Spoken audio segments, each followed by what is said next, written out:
Hello everyone, আজ আমরা Mendel second law নিয়ে আলোচনা করব। চলো শুরু করি। মেন্ডেল সেকেন্ড ল এর আরেকটা নাম হচ্ছে ল অফ ইন্ডিপেন্ডেন্ট অ্যাসর্টমেন্ট। এই ল এ মেন্ডেল বলেছেন, when a dihybrid forms gametes, each gamete receives one allele from each allelic pair, and the assortment of the alleles of different traits during the gamete formation is totally independent of their original combination in the parents. আসো এখন আমরা বুঝি যে উনি কি বলতে চেয়েছেন। এক্ষেত্রে উনি মটরশুঁটির দুইটা প্রকার নিয়েছেন।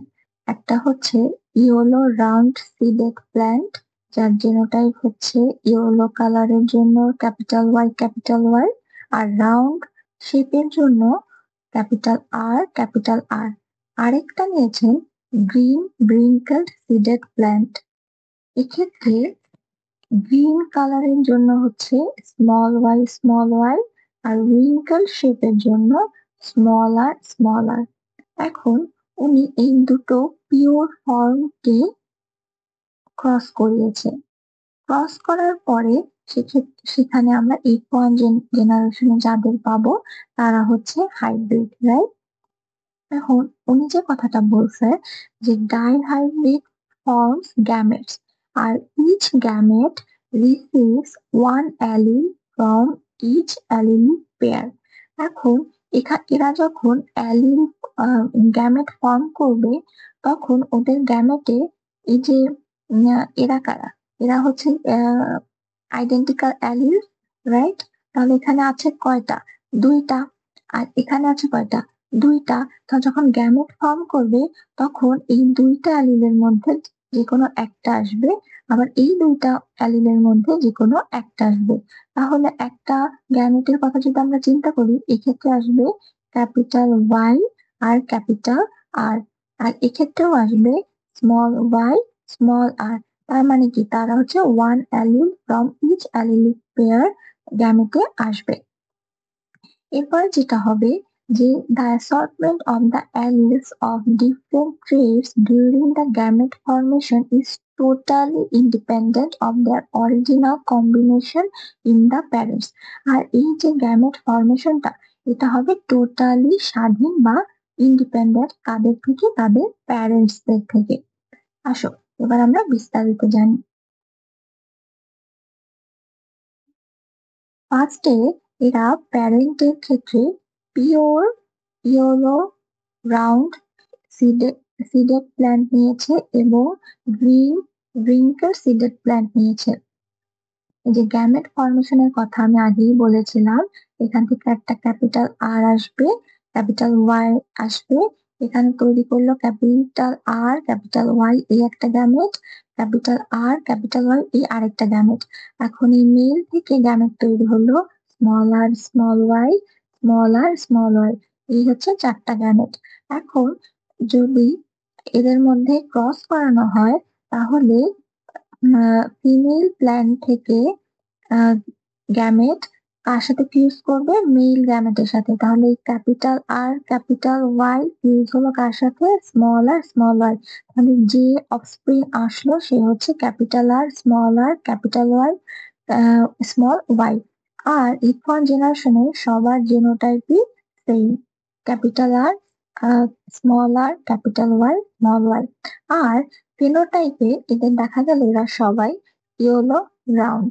তোমাদের যদি আগের ক্লাসগুলোর কথা মনে থাকে তাহলে তোমাদের মনে থাকার কথা এই যে ক্যাপিটাল যে আর ওয়াই এরা হচ্ছে ডমিনেন্ট ট্রেট। তো যেহেতু এখানে স্মল আর স্মল ওয়াই আছে, তবুও because of the present capital R and capital Y, এর কারণে সিটটা হবে ইয়েলো অ্যান্ড রাউন্ড। আর এই যে আর স্মল আর স্মল ওয়াই এরা হচ্ছে রেসিসিভ। তার মানে কি, এরা মাস্কড অবস্থায় থাকবে, তারা আছে কিন্তু এরা প্রকাশ পাবে না। এখন এই যে F1 জেনারেশন এরা কারা? এরা হচ্ছে হাইব্রিড, রাইট? এই হাইব্রিড দুইটার মধ্যে আমরা এবার ক্রস করাবো। ক্রস করিয়ে দেখা গেল যে এখানে সেগ্রিগেশন করা হলো।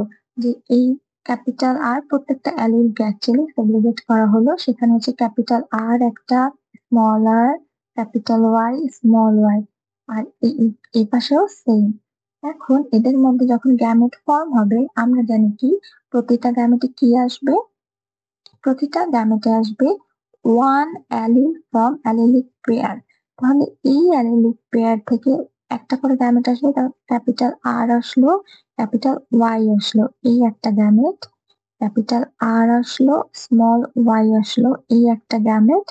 আবার স্মল আর আসলো, স্মল ক্যাপিটাল ওয়াই আসলো, এই একটা গ্যামেট। আবার স্মল আর আসলো, আর স্মল ওয়াই আসলো, এই একটা গ্যামেট। ঠিক এই সেম গ্যামেট আবার এই আমরা মেল প্ল্যান্টের ক্ষেত্রেও দেখতে পাচ্ছি। তাহলে এগুলো হচ্ছে ফিমেল প্ল্যান্টের ক্ষেত্রে গ্যামেট, আর এরা হচ্ছে মেল প্ল্যান্টের ক্ষেত্রে গ্যামেট। এখন আমরা চেকার বোর্ডে এই গ্যামেট গুলো বসিয়ে দেখবো যে আমরা ফেনোটাইপ কি পাচ্ছি ইউজ করার পরে। এই যে এই হচ্ছে একটু জেনারেশন। তাহলে চেকার বোর্ডে এই সাইডে আমরা বসালাম ফিমেইলের যে গ্যামেট গুলো আমরা পেয়েছি, আর এই পাশে বসালাম মেল যে গ্যামেট গুলো আমরা পেয়েছি। এখানে দেখো যে প্রথমে আমরা কি পেলাম? ফিমেল থেকে capital R capital Y use করলো কার সাথে? মেইলের ক্যাপিটাল আর ক্যাপিটাল ওয়াই। সেক্ষেত্রে আমরা পেলাম ক্যাপিটাল আর ক্যাপিটাল ওয়াই, এই একটা প্ল্যান্ট পেলাম। আর এটা কি, যেহেতু ক্যাপিটাল আর ক্যাপিটাল ওয়াই আছে, সেক্ষেত্রে এ হবে গিয়ে ইয়েলো রাউন্ড সিড, রাইট? ঠিক একইভাবে আমরা এক্ষেত্রে দেখতে পাবো এখানে ক্যাপিটাল ওয়াই আসছে। আবার এখানে আসছে ক্যাপিটাল আর, স্মল আর, ক্যাপিটাল ওয়াই। এভাবে আমরা চেকার বোর্ড থেকে মিলিয়ে মিলিয়ে লিখে নিব। তারপরে আমরা দেখা যাচ্ছে যে এই F2 জেনারেশনে ক্যাপিটাল আর আর ক্যাপিটাল ওয়াই কোথায় কোথায় আছে? এই 1, 2, 3, 4, 5, 6, 7, 8, 9। এই 9টায় আছে গিয়ে ক্যাপিটাল আর আর ক্যাপিটাল ওয়াই। একটা হলেও আছে। যেহেতু একটা হলেও ক্যাপিটাল আর আর ক্যাপিটাল ওয়াই আছে, তার মানে এই 9টা প্ল্যান্ট হবে ইয়েলো রাউন্ড সিড, রাইট? হ্যাঁ। তারপরে আমরা দেখবো যে এখানে শুধু ক্যাপিটাল আর একটা হলেও আছে কোনটায় কোনটায়? এই যে এই একটাই আছে, 1, 2, 3। এই তিনটায় ক্যাপিটাল আর আছে কিন্তু ক্যাপিটাল ওয়াই নেই। আর ক্যাপিটাল ওয়াই না থাকা মানে কি? সিডের কালারটা হবে গ্রিন। আর ক্যাপিটাল আর থাকা মানে হচ্ছে সে হবে রাউন্ড। তাহলে গ্রিন রাউন্ড সিড, এটা হবে কয়টা? 3টা। এরপরে আসো আমরা দেখি কোথায় শুধু ক্যাপিটাল ওয়াই আছে, ক্যাপিটাল আর নেই। সেক্ষেত্রে আমরা খুঁজে বের করি কোথায় কোথায় আছে। এখানে দেখো ক্যাপিটাল ওয়াই 2টা আছে কিন্তু ক্যাপিটাল আর নেই। ক্যাপিটাল ওয়াই 2টা আছে কিন্তু ক্যাপিটাল আর নেই। ক্যাপিটাল ওয়াই একটা আছে কিন্তু এখানে ক্যাপিটাল আর নেই। তার মানে কি? এখানে সিডের কালার হচ্ছে ইয়েলো কিন্তু সেটা রিঙ্কেলড, রাইট? এখানে ইয়েলো রাউন্ড সিডেড প্ল্যান্ট হবে না, এখানে হবে রিঙ্কেলড ইয়েলো কালার সিড। এরা আছে 3টা। এরপরে আমরা দেখবো কোথায় ইয়েলো কালারও নেই, রাউন্ড সিডও নেই। সেক্ষেত্রে আমরা দেখতে পাচ্ছি সেখানে আছে জাস্ট একটা আসছে। তার মানে কি এখানে ফিমেল থেকে আসছে স্মল ওয়াই, আর মেল থেকে আসছে স্মল ওয়াই। সেখান থেকে তৈরি হয়েছে স্মল ওয়াই। তার মানে এইটা হবে গ্রিন রিঙ্কেলড সিড। তাহলে আমাদের যদি আমরা ফেনোটাইপিক রেশিও দেখি, সেক্ষেত্রে হচ্ছে ইয়েলো রাউন্ডেড সিড আছে 9টা, গ্রিনিশ রাউন্ডেড সিড আছে 3টা, ইয়েলো রিঙ্কেল সিড আছে 3টা, আর গ্রিনিশ রিঙ্কেল সিড আছে একটা। তাহলে মেন্ডেল সেকেন্ড ল এর ফেনোটাইপিক রেশিও হবে 9:3:2, 3:1। এমসিকিউর জন্য ভেরি ভেরি ইম্পর্টেন্ট আর সিকিউর জন্য ইম্পর্টেন্ট। তোমার মনে রাখতে হবে মেন্ডেলসের ফার্স্ট ল এবং সেকেন্ড ল দুইটারই রেশিও কত, ফেনোটাইপিক রেশিও কত। ফার্স্ট ল এর জিনোটাইপিক রেশিও ইম্পর্টেন্ট। তা আশা করছি তোমরা বুঝতে পেরেছো। Thank you.